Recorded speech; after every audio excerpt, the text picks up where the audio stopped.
Hallo und willkommen zu Frag den Burgenmeister. Kurz gefragt, klar geantwortet. Ich bin Matthias Helzel, der Burgenmeister. Ihr habt Fragen zu Burgen? Schreibt sie einfach in die Kommentare. Bei einer der nächsten Folgen werde ich darauf eingehen. Folge 4. Wasser auf der Burg. Wie versorgte man sich ohne Quelle? Was geschah bei einem Burgbrand wirklich? Wie lebten Frauen auf Burgen und welche Aufgaben hatten sie? Wie entwickelten sich die Torbauten und welche Arten gab es? Welche Burg war besonders skurril und warum? Frage 16. Wasser auf der Burg. Wie versorgte man sich ohne Quelle? Viele Höhenburgen verfügen über keine eigene Quelle. Trotzdem musste sie im Ernstfall wochenlang autark bleiben. Die Lösung lag in Zisternen, unterirdische Wasserspeicher, die Regenwasser von Dächern und Höfen sammelten. Spezielle Rinnen, geneigte Flächen und Sammelbecken leiteten das Wasser gezielt in diese Speicher, oft in den Fels gehauen und Mörtel abgedichtet. Daneben lagerten Burgen Trinkwasser in Fässern und Tonkrügen, oft unter strenger Rationierung.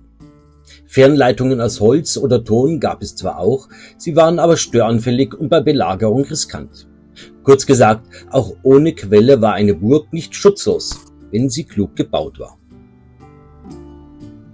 Anekdote: Im 15. Jahrhundert beklagte sich der Burgherr von Burg Rauenfels regelmäßig über die schlechte Wasserversorgung seiner Höhenburg. Die einzige Zisterne im Innenhof war klein und versandete oft. Als er einen befreundeten Abt zu Gast hatte, beklagte er erneut: Unsere Wehrhaftigkeit ist stark, nur der Durst ist stärker. Der Abt, ein belesener Mann, antwortete trocken: So baue Brunnen, nicht nur Mauern, denn Wasser löscht mehr als Feuer. Tatsächlich gab es zu dieser Zeit vielorts das Problem, dass Höhenburgen ohne Quelle bei einer Belagerung schnell in Bedrängnis gerieten. Nicht wegen Mangels an Waffen, sondern an Trinkwasser. In einigen Fällen sollen sogar Regenrinnen von Dächern umgebaut worden sein, um das kostbare Nass in Notzeiten in Zisternen zu leiten. Bleiblechen oder ausgehöhlten Holzrinnen. Später dichtete ein Spötter auf dem Markt von Dinkelsbühl: Der Herr von Rauenfels, wohlgerüstet und bereit, doch kippt man ihm den Eimer leer, ist's mit der Tapferkeit nicht weit her. Frage 17. Was geschah bei einem Burgbrand wirklich?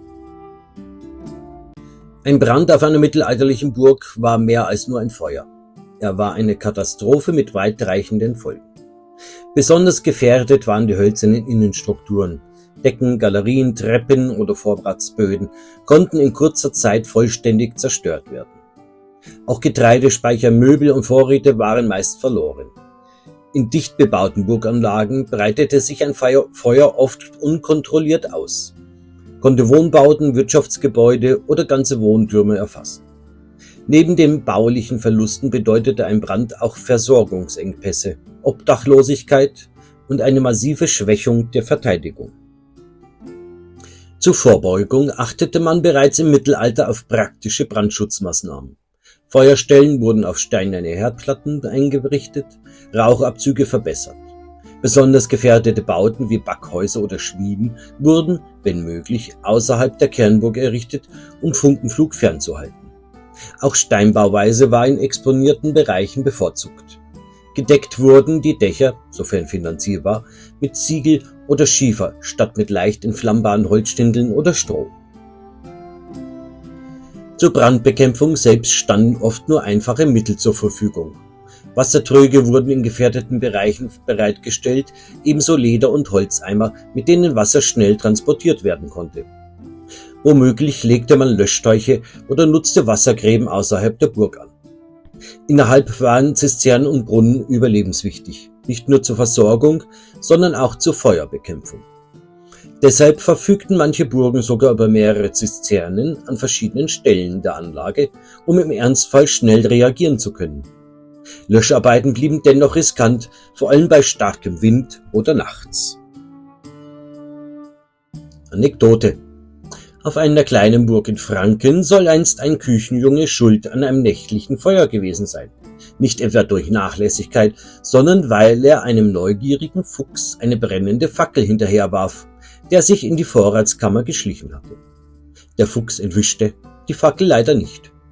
Sie landete im Stroh. Es folgte große Aufregung, Rauch, Brandalarm mit Wassereimern und ein zerzauster, rausgeschwätzter Küchenjunge, der fortan nur noch Feuerfritze genannt wurde. Frage 18. Wie lebten Frauen auf Burgen und welche Aufgaben hatten sie? Das Bild vom mittelalterlichen Burgenleben ist lange Zeit männlich geprägt, von Rittern, Burgherren und kriegerischen Auseinandersetzungen. Doch Frauen spielten im Alltag und in der Verwaltung vieler Burgen eine zentrale Rolle. Vor allem adlige Burgherrinnen, Ehefrauen, Witwen oder Töchter übernahmen häufig die wirtschaftliche Organisation des Haushalts. Insbesondere dann, wenn männliche Verwandte abwesend waren, etwa auf Reisen, im Krieg oder während längerer Verwaltungsgänge. In diesen Phasen oblag ihnen die Aufsicht über Bedienstete, Vorratshaltung, die Pflege sozialer Beziehungen sowie nicht selten die Ausübung von Grundherrschaft im näheren Umfeld der Burg. Überliefert sind zudem zahlreiche Fälle, in denen Frauen Erbschaftsfragen regelten, Vormundschaften übernahmen oder in diplomatischen Verhandlungen eingebunden waren, sei es durch Heiratsverbindungen, Schenkungen oder Mitgiften. In Klöstern und adligen Haushalten wurden junge Mädchen auf ihre künftigen Aufgaben als Burgherrin vorbereitet, was neben religiösen Erziehungen auch Kenntnis in Verwaltung, Sprachen und Haushaltsführung umfasste. Der Alltag war also keineswegs passiv oder rein häuslich geprägt, sondern forderte organisatorisches Geschick, Bildung und soziale Autorität. Fähigkeiten, die viele Frauen auf Burgen nachweislich mit großer Kompetenz einsetzten. Anekdote. Als der Burgherr mal wieder auf Reisen war, wohin wusste immer keiner so genau, übernahm seine Frau das Kommando. Eines Morgens stand der Verwalter vor ihr und stammelte. 4 Säcke Erbsen fehlen. Vielleicht haben die Hühner sie gefressen. Die Burgherrin sah ihn lange an. Die Hühner? Die Erbsensäcke öffnen und zählen können? Der junge Schreiber neben ihr murmelte, sehr kluge Hühner vielleicht. Oder ein sehr schlecht organisierter Vorratskeller, entgegnete sie trocken. Bis morgen will ich eine vollständige Liste und diesmal ohne Märchen aus dem Hühnerstall. Frage 19. Wie entwickelten sich die Torbauten und welche Arten gab es?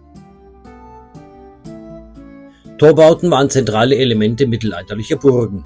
Sie regelten den Zugang, kontrollierten den Verkehr und dienten zugleich als Verteidigungs- und Repräsentationsbauwerke.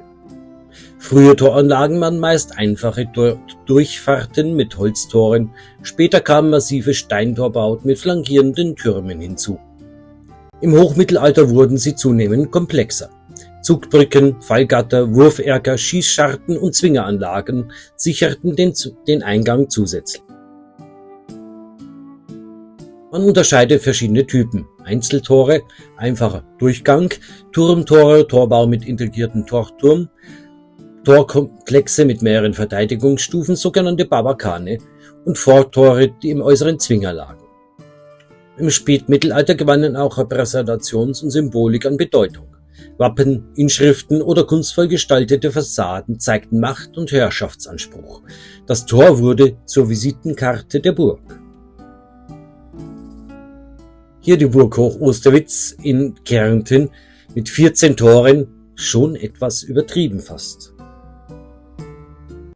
Hier das Schloss Pöckstahl in Niederösterreich mit der vorgebauten Barbakane aus nahezu einer eigenen ständigen Torburg. Anekdote. Es war einmal auf der Burg Hoch Osterwitz, als der alte Burgherr zu stolz auf seine uneinnehmbare Festung war.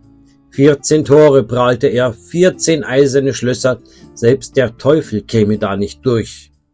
Kaum hatte er das gesagt, klopfte es in finsterer Nacht am ersten Tor. Der Wächter sah nichts als Nebel, doch das Tor öffnete sich wie von selbst. Und so ging es weiter. Tor um Tor sprang auf, als würden unsichtbare Hände die Riegel lösen. Am letzten Tor stand plötzlich ein finsterer Schatten mit glühenden Augen. »Du hast mich gerufen, Burgherr«, sagte der Teufel mit seinem Grinsen. »Du wolltest doch sehen, ob ich durchkomme.« Vor Schreck fiel dem Burgherrn der Weinbecher aus der Hand. Er bat um Gnade und versprach, nie wieder zu prahlen. Stattdessen ließ er an jedem Tor ein Kreuz anbringen und bei jedem Wachwechsel ein Gebet sprechen. Seitdem, so sagt man, blieben die Tore fest verschlossen, außer für jene, die guten Herzens kamen. Frage 20. Welche Burg war besonders skurril und warum? Im Mittelalter gab es nicht nur funktionale Burgen, manche waren auch echte Unikate, bis heute. Und natürlich ist so eine Burg die Burg Eltz mit ihren einzelnen Familienhäusern, die wie Hochhäuser in den Himmel ragen. Ein besonderes kurioses Beispiel ist die Burg Eltz in Rheinland-Pfalz. Ein verschachteltes Ensemble aus Erkern, Türmchen, Fachwerk und Stein, als hätte jemand verschiedene Burgen übereinander gestapelt. Über 500 Jahre lebten hier mehrere Familienzweige gleichzeitig und jeder baute nach eigener Vorstellung weiter. Das Ergebnis ein architektonisches Mosaik, also romantisch, chaotisch, Einzigartigkeit. Und obwohl sie fast nie zerstört wurde, erlitt sie in den 1920er Jahren ein Großbrand, doch selbst das konnte ihr nicht den Charakter nehmen. Anekdote: Die Burg aus dem Roman. Als Mitte des 19. Jahrhunderts Graf Wilhelm von Württemberg zum ersten Mal den Roman Liechtenstein von Wilhelm Hauff las, war er derart begeistert, dass er sagte: So eine Burg will ich haben, nicht irgendwann, jetzt. Gesagt, gebaut.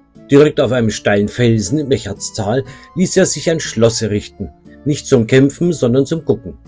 Zinnen, Zugbrücke, ein Burgturm, der so dramatisch über einem Abgrund hängt, dass selbst der Wind Höhenangst kriegt. Ein Besucher fragte später verwundert: Und wo ist der Rittersaal? Der Burgherr antwortet: Den braucht's nicht. Dafür habe ich ein Bücherzimmer mit Blick in den Abgrund. Viel gefährlicher.